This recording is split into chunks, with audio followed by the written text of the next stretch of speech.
Hi everyone, welcome to Module 2. In this module, we're going to be looking at a different time period, and I wanted to go over some of the concepts that we're going to be focusing on. So the first thing I want to do is look at the syllabus, and I brought the syllabus up here to show you what we're doing this week and what you could expect. So for this week, you have a quiz.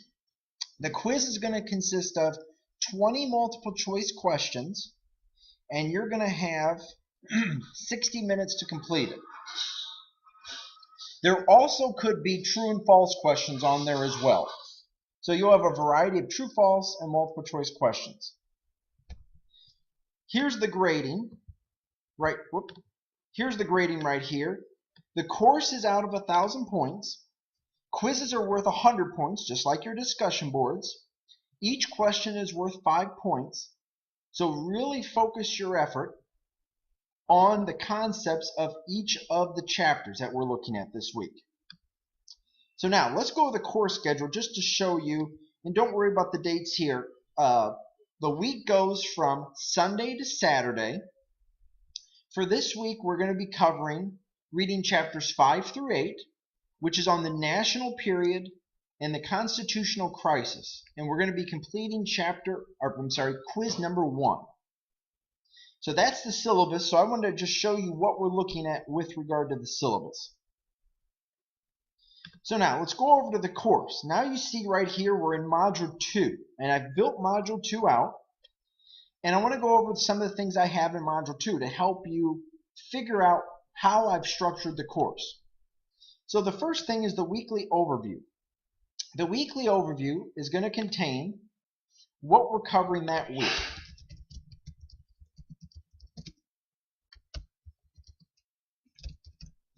Let me make it visible for everyone. So for this week, there's your to-do list. Read chapters 5 through 8, quiz number 1.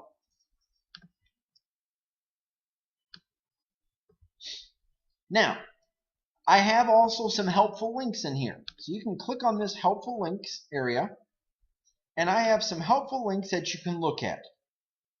And some very interesting sites that you can apply in your daily discussion post and studying that you work on. So some interesting web links I put in there for you. I also uploaded a couple of the PowerPoint slides. The author does not really do a very good job with the PowerPoints. He has very limited PowerPoint slides. So you'll notice that they're going to be mostly figures, and I don't know why, but you'll see mostly figures. Here's the quiz.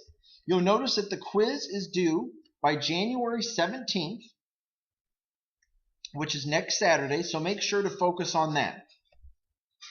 And now here's the Module 2 summaries. This is something that I've created for you. The Module 2 summaries is going to be focused on, I brought all the chapters in here, and you'll notice that I have key terms, some teaching tips, so we're basically teaching or studying tips for you. And I ask it in terms of ask students, so I'm giving you this information.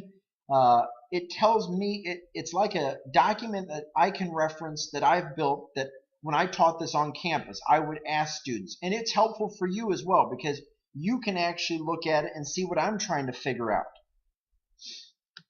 And it's very helpful. And then you got the chapter 6, you got the summaries. You got some teaching tips again, or studying tips. You got chapter 7, and you got chapter 8 right there. So let's go over some things that we're going to look at. In chapter 5, we're looking at the westward expansion. And there were some key things that were occurring when we looked at westward expansion. Basically, the role of property rights and how property rights were defined. Property rights were very important. Because when we looked at property rights, you're noticing that we're focusing on economic growth. If we can sell what's on the land, that's very important. So you'll notice a lot of resource growth. And resource growth is very important for our economy. And so that's something we need to focus on, resource growth. You'll also have some key terms that you've seen, the free rider problem. And that's something that we've looked at in basic macro and microeconomics courses. So I think those will be important to look at as well. And you'll be looking at the role of markets. And now we start getting into that free market system. And free market systems are very important. Free markets adjust without government intervention, which is very key to how the structure of markets and prices adjust. Now in chapter 6, now we're going to start looking at the labor force and the growth that was expanding with rapid urbanization.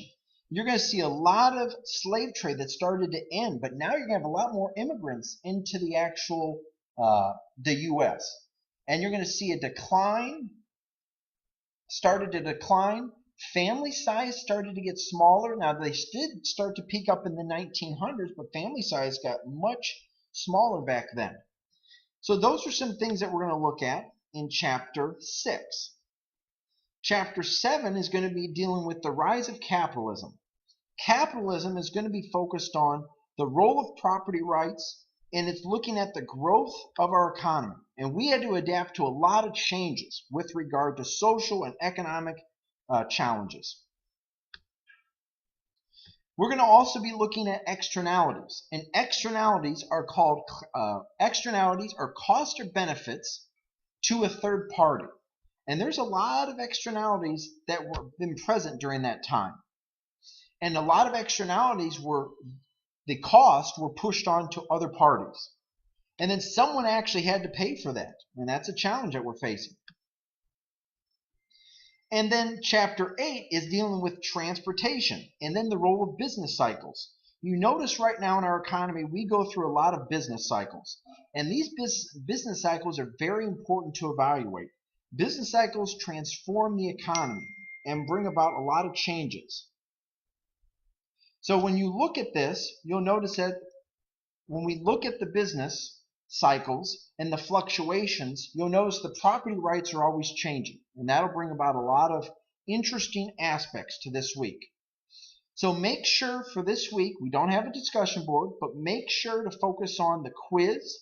You have one attempt on the quiz in 60 minutes. And if you have any questions on concepts that you want to go over, please let me know. But I look forward to your